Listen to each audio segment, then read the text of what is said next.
तो ancient history में मौर्य साम्राज्य आज भाग 1 हम लोग लेके चलते हैं। आइए शुरू करते हैं। मौर्य वंश। तो मौर्य वंश यहाँ को जानने का क्या स्रोत है, इतिहास में क्या स्रोत उपलब्ध है जिसके माध्यम से हम मौर्य साम्राज्य के बारे में जानकारी हासिल करते हैं। तो सबसे पहला कौटिल्य का अर्थशास्त्र। कौटिल्य जिसको सभी लोग जान रहे हैं, कौटिल्य को विष्णुगुप्त या चाणक्य के नाम से भी जाना गया।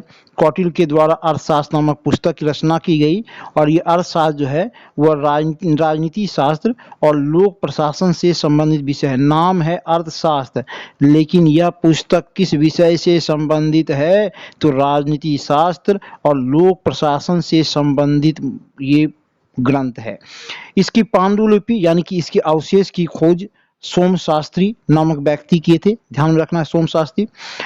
अर्थशास्त्र में 15 अधिकरण यानी 15 अध्याय है, 180 प्रकरण यानी कि 180 उप अध्याय है और 4000 श्लोक है अर्थशास्त्र में। ओके, तो मौर्य साम्राज्य के इतिहास को जानने का एक प्रमुख स्रोत है कौटिल्य का अर्थशास्त्र। दूसरा प्रमुख स्रोत है मेगास्थनीज की इंडिका। मेगास्थनीज कौन था? तो यूनानी शासक सेल्यूकस निकेटर का राजदूत बनकर मेगास्थनीज चंद्रगुप्त मौर्य के दरबार में आया था और जो है मौर्यकालीन सामाजिक, आर्थिक, राजनीतिक दशा का यह अपनी पुस्तक इंडिका में उल्लेख करता है। मौर्यकालीन प्रशासन और सामाजिक दशा की जानकारी यह देता है और मेगास्थनीज की इंडिका हमें मौर्यकालीन समाज के, मौर्यकालीन प्रशासन के बारे में जानकारी हासिल करने का एक बड़ा स्रोत है मेगास्थनीज की इंडिका। मेगास्थनीज की इंडिका के पांडुलिपि की खोज स्वान बैक नामक व्यक्ति किया था। स्वान बैक। ओके, तो ये दूसरा हो गया। तीसरा विशाखदत्त का मुद्रा राक्षस है ना, विशाखदत्त का मुद्रा राक्षस एक पुस्तक है। फिर कलहन की राजधानी जो जम्मू कश्मीर के इतिहास के बारे में जानकारी देता है, कलहन की राजधानी। इससे भी मौर्यकालीन प्रशासन और समाज के बारे में हमें जानकारी हासिल होती है। और सबसे प्रमुख अशोक का अभिलेख। अशोक का अभिलेख से हमें मौर्यकालीन सामाजिक राजनीतिक दशा को जानने का एक बड़ा स्रोत हासिल होता है, अशोक का अभिलेख। अशोक पहला भारतीय शासक था जो अपना अभिलेख खुदवाया था। इसके पहले कोई भी शासक अभिलेख नहीं खुदवाया था। पहला भारतीय शासक कौन था जो अभिलेख खुदवाया? अशोक। अशोक जो है वह अभिलेख खुदवाने की जो कला है वह ईरान के शासक डेरियस प्रथम या दारा प्रथम से सीखा था। बहुत ही महत्वपूर्ण, अभिलेख खुदवाने की कला अशोक ईरान के शासक डेरियस प्रथम या दारा प्रथम से सीखा था। अशोक के अभिलेख की खोज 1750 ईस्वी में टी पेंथलर नामक व्यक्ति किया था और अशोक के अभिलेख को पहली बार 1837 ईस्वी में जेम्स प्रिंसेस नामक व्यक्ति ने पढ़ा था, है ना, खोजा था टी पेंथलर और अभिलेख को पढ़ा था जेम्स प्रिंसप। ये ध्यान में रखना है। तो ये 4 प्रमुख स्रोत है मौर्यकालीन इतिहास को जानने का। 4 प्रमुख स्रोत है कौटिल्य का अर्थशास्त्र, मेगास्थनीज का इंडिका, मुद्रा राक्षस विशाखदत्त का, उसके बाद कलहन की राजधानी और 5वां है अशोक का अभिलेख। अब हम लोग देखेंगे मौर्य साम्राज्य में कौन कौन राजा हुए, इसके बारे में हम लोग एक बार पूरा देख लेते हैं। तो पहले मौर्य साम्राज्य का संस्थापक सभी लोग जान रहे हैं, चंद्रगुप्त मौर्य। मौर्य साम्राज्य का संस्थापक था चंद्रगुप्त मौर्य। चंद्रगुप्त मौर्य के बाद उसका पुत्र बिंदुसार शासक बना, फिर बिंदुसार के बाद उसका पुत्र अशोक शासक बना, फिर अशोक के बाद उसका पुत्र कुणाल शासक बना और जालोक जो है कश्मीर का शासक था। ये मगध साम्राज्य का शासक नहीं था, कश्मीर का शासक। तो इसको जो है हम मगध साम्राज्य के शासक में इसको ऐड नहीं करेंगे, जालोक को। तो ठीक है, कुणाल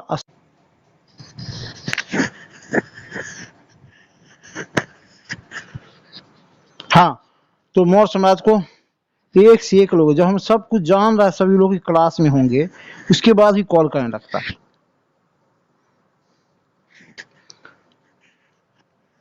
है ना। जालोक, कुणाल के बाद जालोक, उसके बाद दशरथ। दशरथ जो है कुणाल का पुत्र था और अशोक का पोता था दशरथ। ठीक है, दशरथ के बाद संप्रति, उसके बाद शाली शूलक, फिर देव बर्मन, 9वां शासक शतधन्वन और मौर्य साम्राज्य का अंतिम शासक कौन था? बृहद्रथ था। मौर्य साम्राज्य का अंतिम शासक बृहद्रथ था। ये ध्यान में रखना है। मौर्य साम्राज्य का शासन मगध साम्राज्य में लगभग 137 वर्षों तक रहा।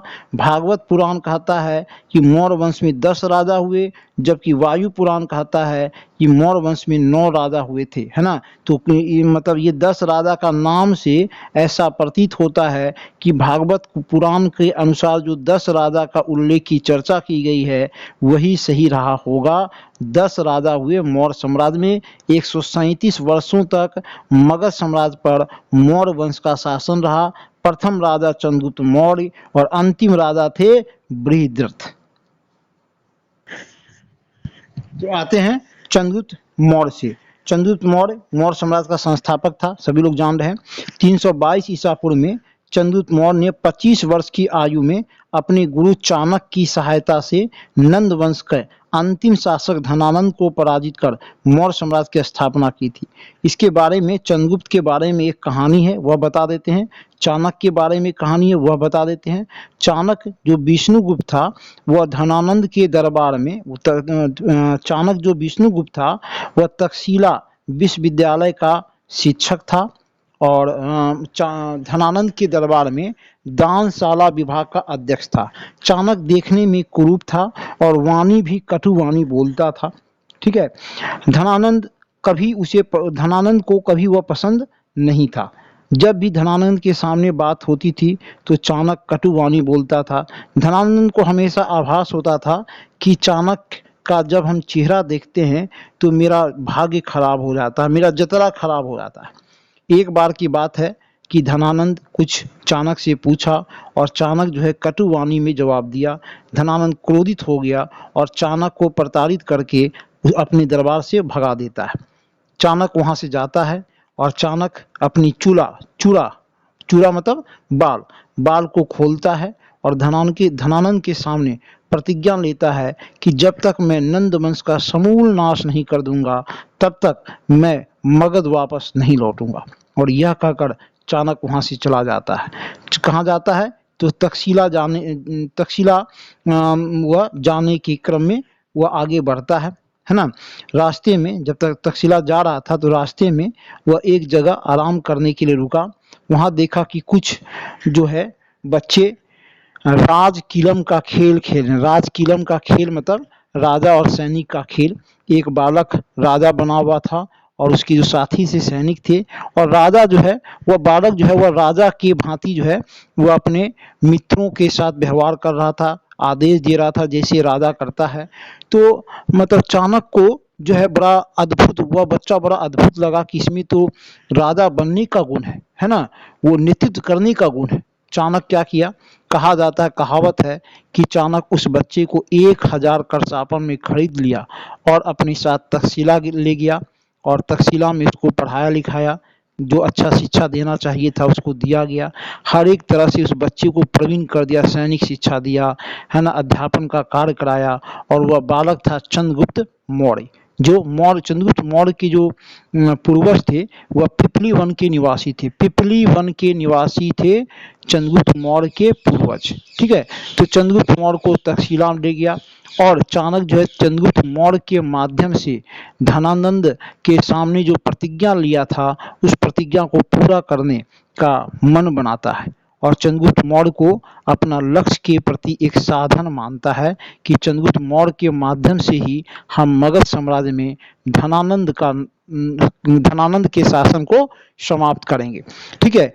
तो चंद्रगुप्त मौर्य चाणक्य जो है वह चंद्रगुप्त मौर्य के लिए एक सेना बनाता है और इस सेना बनाने के क्रम में कश्मीर का राजा था प्रवर्तक। क्या नाम था? कश्मीर का राजा का नाम था प्रवर्तक। वह चाणक्य की सहायता करता है और एक विशाल सेना का निर्माण चाणक्य करता है। और 322 ईसा पूर्व में चंद्रगुप्त मौर्य जो मात्र 25 वर्ष की आयु का एक युवक था वह अपने गुरु चाणक्य और कश्मीर की राजा प्रवर्तक की सहायता से धनानंद को पराजित करता है और मौर्य वंश की स्थापना करता है 322 ईसा पूर्व में। ओके। चंद्रगुप्त मौर्य प्रथम अखिल भारतीय साम्राज्य की स्थापना किया था। इसके पहले कोई भी शासक राष्ट्रीय स्तर की सरकार की स्थापना नहीं किया था।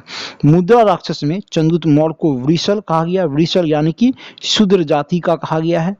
यूनानी लेखक जस्टिन कहता है चंद्रगुप्त मौर्य को सेंड्रोकोटस। कौन कहता है? यूनानी लेखक जस्टिन चंद्रगुप्त मौर्य को सेंड्रोकोटस कहता है, और जिसकी पहचान विलियम जोन्स ने चंद्रगुप्त मौर्य से की है, यानी कि चंद्रगुप्त मौर्य ही सेंड्रोकोटस था, इसकी पहचान कौन करता है?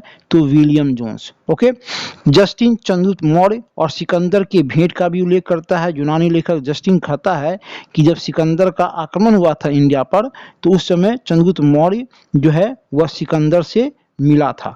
जस्टिन चंद्रगुप्त मौर्य की सेना को डाकुओं का गिरोह कहता है। तो तीन चीज जस्टिन के बारे में ध्यान में रखना है कि चंद्रगुप्त मौर्य को सेंड्रोकोटस कहा, दूसरा सिकंदर और चंद्रगुप्त मौर्य की भेंट हुई थी, इसके बारे में जस्टिन कहा, और तीसरा कहता है जस्टिन चंद्रगुप्त मौर्य की सेना डाकुओं का गिरोह था। 305 ईसा पूर्व में चंद्रगुप्त मौर्य जो है यूनानी शासक और सिकंदर का सेनापति था, सेलुकस निकेटर को पराजित करता है 305 ईसा पूर्व में। ठीक है, यूनानी लेखक एपियानस चंद्रगुप्त मौर्य और सेलुकस के बीच के युद्ध का वर्णन करता है। कौन करता है? एपियानस वर्णन करता है कि चंद्रगुप्त मौर्य और सेलुकस निकेटर के बीच युद्ध हुआ था। इस युद्ध का वर्णन कौन करता है? एपियानस। ओके, इस युद्ध में सेलुकस निकेटर पराजित हो जाता है और पराजित होने के पश्चात अपनी पुत्री हेलेना या कार्नेलिया का विवाह चंद्रगुप्त मौर्य के साथ कर देता है। जब सेलुकस निकेटर चंद्रगुप्त मौर्य से पराजित हो जाता है तो अपनी पुत्री हेलेना या कार्नेलिया का विवाह चंद्रगुप्त मौर्य से कर देता है। इसको प्रथम अंतर्राष्ट्रीय विवाह कहा गया। ओके, और एरिया यानी कि हैरात, एराकोसिया यानी कि कंधार, जैड्रोसिया यानी कि मकरान, और पेरोपनिसडा यानी कि काबुल का जो एरिया था वह चंद्रगुप्त मौर्य को सेलुकस निकेटर प्रदान करता। 4 एरिया, बड़ा ध्यान से सुनेंगे, 4 area Seleucus Nicator Chandragupta Maurya को देता है। एरिया यानी कि हैरात, एराकोसिया, कंधार, जैड्रोसिया, मकरान, पेरोपनिसडाई, काबुल का क्षेत्र चंद्रगुप्त मौर्य को सेलुकस निकेटर देता है। इसके साथ सेलुकस ने अपना एक राजदूत मेगास्थनीज को चंद्रगुप्त मौर्य के दरबार में भी भेजता है। प्लूटार्क, यूनानी लेखक प्लूटार्क कहता है कि चंद्रगुप्त मौर्य ने सेलुकस को 500 भारतीय हाथी उपहार में दिया था। इस बात का उल्लेख प्लूटार्क करता है। ओके, मेगास्थनीज चंद्रगुप्त मौर्य के दरबार में रहकर इंडिका नामक प्रसिद्ध ग्रंथ की रचना किया था। चंद्रगुप्त मौर्य का साम्राज्य था पूर्व में बंगाल से लेकर उत्तर में कश्मीर और दक्षिण में उत्तरी कर्नाटक तक फैला हुआ था। इसलिए कहा गया कि चंद्रगुप्त मौर्य पहला अखिल भारतीय राजा कौन था? चंद्रगुप्त मौर्य। ओके, चंद्रगुप्त मौर्य के दक्षिण भारत के विजय का उल्लेख दक्षिण भारत का पुस्तक है आहनानुर पुरनानुर इस बात का उल्लेख करता है कि चंद्रगुप्त मौर्य दक्षिण भारत पर अभियान किया था। कौन सा कहता है? आहनानुर पुरनानुर। ठीक है, अपने अंतिम समय में चंद्रगुप्त मौर्य क्या किया था? अपने अंतिम समय में एक जैन गुरु भद्रबाहु से जैन धर्म की दीक्षा ली, यानी कि चंद्रगुप्त मौर्य जैन धर्म को मानने वाला था, है ना। पाटलिपुत्र के एक जैन गुरु थे भद्रबाहु, के सामने जैन धर्म की दीक्षा ली और पूरा अपना राजपाट को छोड़ दिया अपने पुत्र बिंदुसार के लिए, और राजपाट को छोड़कर स्वर्ण बेलगोला यानी कि मैसूर अपने गुरु भद्रबाहु के साथ चला गया। ठीक है, 298 ईसा पूर्व में भद्रबाहु का गया स्वर्ण बेलगोला मैसूर में और वहां उपवास कर लिया, क्योंकि जैन धर्म का अंतिम लक्ष्य होता है निर्वाण की प्राप्ति, यानी कि शरीर की त्याग करना। तो स्वर्ण बेलगोला जाकर चंद्रगुप्त मौर्य लगातार उपवास रखता है और उपवास करते हुए 298 ईसा पूर्व में उसकी मृत्यु हो जाती है मैसूर के स्वर्ण बेलगोला में। 298 ईसा पूर्व में आज भी मैसूर के स्वर्ण बेलगोला में गोमतेश्वर का जो मूर्ति है उसको चंद्रगुप्त मौर्य से समानता दर्शाया गया है। जब चंद्रगुप्त मौर्य स्वर्ण बेलगोला जा रहा था, पाटलिपुत्र को छोड़कर जब स्वर्ण बेलगोला जा रहा था, तो पाटलिपुत्र में 12 वर्षों का दुर्भिक्ष पड़ा था, यानी कि अकाल पड़ा था। ओके। चंद्रगुप्त मौर्य कहा जाता है कि चाणक्य अगर नहीं होता तो चंद्रगुप्त मौर्य नहीं होता, और चंद्रगुप्त मौर्य नहीं होता तो चाणक्य अपने लक्ष्यों को प्राप्त नहीं कर पाता। दोनों एक दूसरे के पूरक थे। चंद्रगुप्त मौर्य महान इसलिए बन पाया, उसको एक महान गुरु का सानिध्य मिला था, महान गुरु चाणक्य का सानिध्य मिला था, और चाणक्य के सानिध्य के कारण ही चंद्रगुप्त मौर्य एक महान शासक बना। ठीक है, तो चंद्रगुप्त मौर्य जब शासक बना तो वह प्रधानमंत्री बनाया चाणक्य को, अपना प्रधानमंत्री, अपना संरक्षक, अपना गुरु सभी चाणक्य था। चाणक्य की देख रेख में ही चंद्रगुप्त मौर्य शासन करता था। ठीक है, ठीक है। चंद्रगुप्त मौर्य की दो पत्नी थी, एक तो हेलेना थी जो कि सेल्यूकस निकेटर की बेटी थी, और दूसरी दुर्धरा जो धनानंद की पुत्री थी, दुर्धरा धनानंद की पुत्री थी, उससे विवाह किया था चंद्रगुप्त मौर्य। और पहली पत्नी हेलेना थी जो सेल्यूकस निकेटर जब पराजित हो गया था तो पराजय के बाद अपनी बेटी हेलेना का विवाह चंद्रगुप्त मौर्य से कर देता है। चंद्रगुप्त मौर्य की राजधानी पाटलिपुत्र, नो डाउट पाटलिपुत्र, मगध साम्राज्य में पाटलिपुत्र ही राजधानी रहा। ओके, तो ये चंद्रगुप्त मौर्य के बारे में हम लोग पूरी डिटेल्स में जानकारी हासिल किए।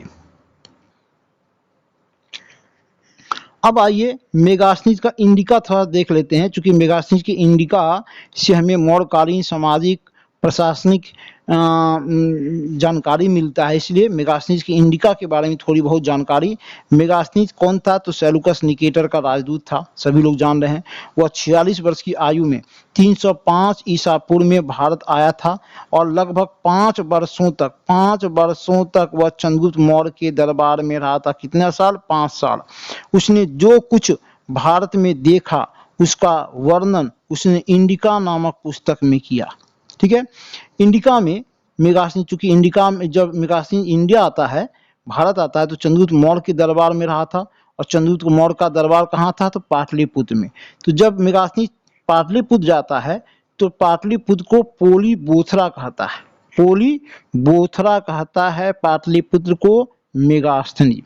वह इंडिका में लिखता है कि पाटलिपुत्र भारत का सबसे बड़ा नगर है। उस समय तक पाटलिपुत्र जो था वह भारत का सबसे वैभवशाली नगर कह सकते हैं पाटलिपुत्र था। यह नगर गंगा और सोन नदी के संगम पर बसा है। ठीक है, पाटलिपुत्र के बारे में कौन कह रहा है? मेगास्थनीज, कि भारत का सबसे बड़ा नगर है और गंगा सोन नदी के संगम पर बसा है। राजा के महल के बारे में मेगास्थनीज कहता है कि राजा का महल लकड़ी का बना है, वो भी एकास्म लकड़ी, एकास्म मतलब एक ही लकड़ी से महल बना हुआ है। सोचिए कैसा नक्काशी होगा, कैसी कलाकारी होगी। एकास्म लकड़ी का महल बना हुआ है, और जो है लकड़ी पर पत्थर के नक्काशी से अलंकृत किया, लकड़ी को पत्थर के नक्काशी से अलंकृत किया गया। इस बात का उल्लेख मेगास्थनीज अपने इंडिका में करता है। राजा के बारे में कहता है मेगास्थनीज कि सम्राट का जनता के सामने आने के अवसर पर, यानी कि सम्राट जब जनता के सामने आते थे तो शोभा यात्रा निकाला जाता था और जश्न मनाया जाता था। शोभा यात्रा निकाला जाता था, जश्न मनाया जाता था। कब? जब राजा जनता के सामने आते थे, और सोने की पालकी में राजा को जनता के सामने ले जाया जाता था। राजा का वैभव इतना था कि सोने की पालकी में चढ़कर राजा जनता के नजदीक जाते थे। उनके अंगरक्षक है ना, राजा के जो अंगरक्षक थे वह सोने और चांदी से अलंकृत हाथियों पर सवार रहते थे। जो राजा के अंगरक्षक जो थे वह सोने और चांदी से अलंकृत हाथियों पर सवार रहते थे। कुछ अंगरक्षक जो पीछे पीछे चलते थे वह पैरों को लेकर चलते हैं, कुछ अंगरक्षक पैरों को लेकर चलते हैं, और इन पैरों पर प्रशिक्षित तोतों का झुंड रहता है। ये मेगास्थनीज कह रहा है राजा के अंगरक्षक के बारे में, जो सम्राट के सिर के चारों तरफ चक्कर लगाता रहता। तोता जो था वो चक्कर लगा रहता था। और बहुत ही विशेष चीज मेगास्थनीज अपने इंडिका में करता है कि राजा सामान्यतः हथियारबंद महिला से घिरे रहते थे, यानी कि राजा के जो विशेष अंगरक्षक थे वह हथियारबंद महिलाएं थी। और इससे पता चलता है कि मौर्य साम्राज्य में महिलाओं की स्थिति कितनी बेहतर रही होगी। राजा जब खाना खाते थे तो खाना खाने के पहले खास नौकर उनके खाना को चखते थे, तभी उन राजा को खाना दिया जाता था। इतनी विशेष सावधानी राजा के लिए रखी जाती थी। मेगास्थनीज अपने इंडिका में लिखता है कि राज्य में चारों ओर शांति थी, कहीं अपराध नहीं होता था, इसलिए लोग घरों में ताले नहीं लगाते थे। पाटलिपुत्र में अपराध नाम का चीज नहीं था, चारों ओर शांति थी, प्राय लोग अपने घरों में ताले नहीं लगाते थे। ओके, मेगास्थनीज अपने इंडिका में मौर्यकालीन समाज की 7 जातियों का उल्लेख करता है। 7 जाति का उल्लेख करता है, बड़ा ध्यान से सुनेंगे। दार्शनिक, किसान, पशुपालक, कारीगर, निरीक्षक, योद्धा, मंत्री। 7 जाति मौर्यकालीन समाज में थे। दार्शनिक, किसान, पशुपालक, कारीगर, निरीक्षक, योद्धा और मंत्री। मेगास्थनीज दास प्रथा का उल्लेख नहीं करता है, यानी कि मेगास्थनीज अपने इंडिका में कहीं भी दास प्रथा की चर्चा नहीं किया है। मेगास्थनीज 2 देवताओं का उल्लेख करता है। यूनानी देव, मेगास्थनीज कहता है कि भारत के लोग यूनानी देवता डियोनिसियस और हेराक्लिस की पूजा करते हैं, और ये डियोनिसियस को शिव के साथ और हेराक्लिस को कृष्ण के साथ समानता दर्शाया गया। डियोनिसियस को शिव के साथ और हेराक्लिस को कृष्ण के साथ समानता दर्शाया गया है।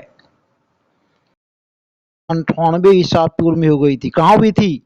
मैसूर के श्रवणबेलगोला में, है ना। चंद्रगुप्त मौर्य अपने अंतिम समय में जैन धर्म स्वीकार कर चुका था और मैसूर गया श्रवणबेलगोला में, और वहाँ उपवास करते हुए प्राण त्याग दिया था 298 ईसा पूर्व में। तो चंद्रगुप्त मौर्य के मृत्यु के बाद इसका पुत्र बिंदुसार था जो शासक बना, मौर्य वंश का शासक बना 298 ईसा पूर्व में। ओके, यूनानी लेखों में बिंदुसार को अमित्रोचेटस कहा गया। अमित्रोचेटस यानी कि अमित्र घात, अमित्र घात यानी कि शत्रुओं पर घात करने वाला बिंदुसार था, अमित्रोचेटस। वायु पुराण में बिंदुसार को भद्रसार कहा गया है, और जैन ग्रंथों में बिंदुसार को सिंहसेन के नाम से जाना गया है। जैन ग्रंथों में सिंहसेन के नाम से जाना गया है। इतिहास में बिंदुसार को महान पिता का पुत्र और महान पुत्र का पिता कहा गया। महान पिता यानी चंद्रगुप्त मौर्य महान पिता थे, तो चंद्रगुप्त मौर्य का पुत्र था। और बिंदुसार का महान पुत्र अशोक था, तो महान पुत्र का पिता कौन था? तो बिंदुसार, है ना। महान पिता का पुत्र और महान पुत्र का पिता कौन था? बिंदुसार, क्योंकि वह चंद्रगुप्त मौर्य का पुत्र था और अशोक महान का पिता था। बिंदुसार की माता का नाम दुर्धरा था, है ना। दुर्धरा जो कि धनानंद की पुत्री थी। ओके, अशोकावदान के अनुसार बिंदुसार को 16 रानियां थी और 3 पुत्र थे। ठीक है, 3 पुत्र में सबसे बड़ा पुत्र सुसीम था, दूसरा अशोक और तीसरा विगत शोक। ठीक है, सुसीम, अशोक और विगत शोक। इनमें अशोक और विगत शोक जो है बिंदुसार की दूसरी पत्नी शुभाद्रंगी, है ना, शुभाद्रंगी, है ना, शुभाद्रंगी के पुत्र थे। यानी कि अशोक और विगत शोक जो था वह दोनों सहोदर भाई थे। शुभद्रांगी कहते हैं, शुभद्रांगी, ओके, के पुत्र थे। ठीक है, चाणक्य कुछ वर्षों तक बिंदुसार के समय में भी मौर्य साम्राज्य का प्रधानमंत्री बना रहा। बाद में जो है ना, चाणक्य के बदले में बिंदुसार खल्लाटक को अपना प्रधानमंत्री नियुक्त करता है। ध्यान में रखेंगे, खल्लाटक बिंदुसार का प्रधानमंत्री था। हालांकि आरंभिक वर्षों में चाणक्य ही बिंदुसार का प्रधानमंत्री था, बाद में खल्लाटक जो है बिंदुसार का प्रधानमंत्री बना था। ओके, बिंदुसार के समय में तक्षशिला में 2 विद्रोह हुआ था, है ना। दिव्यावदान कहता है कि बिंदुसार के समय में तक्षशिला में 2 विद्रोह हुआ, है ना। इस विद्रोह को दबाने के लिए पहले बिंदुसार अपने बड़े पुत्र सुसीम को भेजता है, ठीक है। सुसीम असफल हो जाता है, फिर बाद में अशोक को भेजता है और अशोक जो है सफलतापूर्वक तक्षशिला के विद्रोह को दबाता है। इसका उल्लेख बौद्ध पुस्तक दिव्यावदान करता है, ठीक है। तो बिंदुसार के समय तक्षशिला में 2 बार विद्रोह हुआ था, ये ध्यान में रखना है। अब आते हैं कि बिंदुसार के समय के में कुछ यूनानी इतिहास की भी हमें जानकारी मिलती है। क्या है? तो स्ट्रैबो कहता है, स्ट्रैबो के अनुसार सीरिया के शासक एंटियोकस ने डायमेकस नामक अपना एक राजदूत बिंदुसार के दरबार में भेजा था। सीरिया के शासक एंटियोकस ने डायमेकस नामक अपना एक राजदूत बिंदुसार के दरबार में भेजा था। इस बात का उल्लेख कौन करता है? तो स्ट्रैबो करता है। और जो ये डायमेकस था, इसको मेगास्थनीज का उत्तराधिकारी माना गया था, यानी कि कहने का मतलब मेगास्थनीज के बाद यह दूसरा यूरोपियन था जो कि मौर्य दरबार में आया था, इसलिए इसको मेगास्थनीज का उत्तराधिकारी माना गया। दूसरा है पिलनी। पिलनी कहता है कि मिस्र के शासक टॉलमी फिलाडेल्फस द्वितीय, मिस्र के शासक थे टॉलमी फिलाडेल्फस द्वितीय ने डायनोसियस नामक एक राजदूत मौर्य दरबार में भेजा था, है ना। किसको? तो टॉलमी फिलाडेल्फस द्वितीय जो कि मिस्र का शासक था, वह डायनोसियस नामक एक राजदूत मौर्य दरबार में भेजता है। इस बात का उल्लेख पिलनी करता है। ओके, तीसरा है एथीनियस। एथीनियस नामक एक अन्य यूनानी लेखक कहता है कि सीरिया के शासक एंटियोकस प्रथम से बिंदुसार ने 3 वस्तुओं की मांग की थी। फिर से हम बोल रहे हैं, एथीनियस नामक एक अन्य यूनानी लेखक वर्णन करता है कि सीरिया के शासक थे एंटियोकस प्रथम। ओके, वह बिंदुसार एंटियोकस प्रथम से बिंदुसार जो है 3 वस्तुओं की मांग की थी। कौन 3 वस्तु? तो बिंदुसार एंटियोकस प्रथम से मीठी मदिरा की मांग किया, दूसरा सूखी अंजीर की मांग किया, और तीसरा एक दार्शनिक का मांग किया था बिंदुसार। किससे? एंटियोकस प्रथम से। सीरिया के शासक क्या किया? तो सीरिया के शासक ने प्रथम 2 वस्तु अर्थात मीठी मदिरा और सूखी अंजीर को बिंदुसार के दरबार में भिजवा दिया। तीसरा जो था दार्शनिक के बारे में, वह कहता है एंटियोकस प्रथम कि दार्शनिक के संबंध में कहा कि यूनानी कानून के अनुसार दार्शनिक का विक्रय नहीं किया जाता, दार्शनिक को बेचा नहीं जा सकता है, इसलिए हम दार्शनिक को आपके दरबार में नहीं भेज सकते हैं। अन्य 2 चीज जो बिंदुसार डिमांड किया था एंटियोकस प्रथम से, वह अन्य 2 चीज भेजता है, मीठी मदिरा और सूखी अंजीर। दार्शनिक के संबंध में एंटियोकस प्रथम कहता है कि हम यूनानी कानून दार्शनिक के विक्रय का मतलब जो है आदेश नहीं देता है। ठीक है, दार्शनिक किसको कहा जाता है? जो कि दर्शन शास्त्र से संबंधित होता है, दर्शन का उल्लेख करता है, विचारों को रखता है, उसको दार्शनिक कहता है। ठीक है, तो ये 3 चीज ध्यान में रखना है, स्ट्रैबो का, प्लिनी का और एथीनियस का। ये तीनों बहुत ही महत्वपूर्ण, बिंदुसार के समय का सबसे महत्वपूर्ण ये आपका ये जो पैराग्राफ है ये सबसे महत्वपूर्ण है, इसको ध्यान में रखना है। ठीक है, इसको ध्यान में रखना, स्ट्रैबो का, उसके बाद प्लिनी का और एथीनियस नामक यूनानी जो लेखक है उसकी बात का जो है जो कहा गया था वह ध्यान में रखना है। बिंदुसार जो है आजीवक संप्रदाय को मानने वाला था। बिंदुसार बौद्ध धर्म, जैन धर्म को नहीं माना, आजीवक संप्रदाय को मानने वाला था। बौद्ध विद्वान तारानाथ कहते हैं कि बिंदुसार 16 राज्यों का विजेता था। कौन कहता है? तो बौद्ध विद्वान थे लामा तारानाथ, वह कहते हैं कि बिंदुसार 16 राज्यों का विजेता था। ओके।